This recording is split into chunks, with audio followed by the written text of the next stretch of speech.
Recurrent IVF failure means the person who is having more than 1, 2 and 3 IVF failure, we can consider it's a recurrent IVF failure.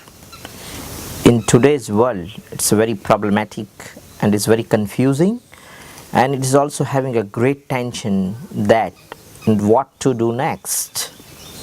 The couple who get fails for one time, second time and third time, lots of spending of the money, lots of confusion, lots of questions, and that time the question arises that whether to continue for IVF, which center is the best center for that IVF. What we are doing for recurrent IVF failure, we always assess the case very thoroughly. For the female partner, we go in the detail about the color doppler of the uterus, the exact dimension of the thickness of the endometrium.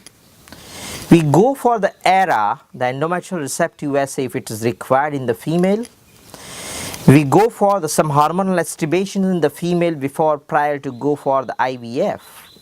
And if we required, if our 4D sonography says that, then we proceed for the hysteroscopy in that patients, even hysteroscopy prior that IVF failure, it is done or not. But the second thing, the instrumentations and the technology, the applications of the treatments on that patients, we always do the strict criteria. We always do the DNA fragmentations for the male partner. We always do the separate morphological assessment of the sperm for that partner or for that couple. We always do the PIXI, that naturally selection of the sperm, and then we will do ICSI, will create a good number, or we can say the quality number of the embryos.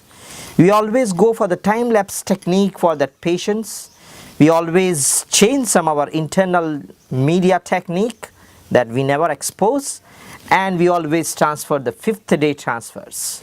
So all the strict criteria, by maintaining the strict criteria, we are always very confident to give a higher results, and we are sure that by her own eggs and own sperms we will give the same, more than 65% results in the recurrent IVF failure.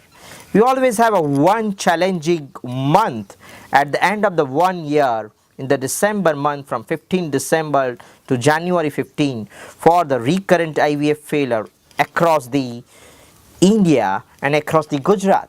So we want to say that we are very highly well equipped instrumentations in the recurrent IVF failures patients.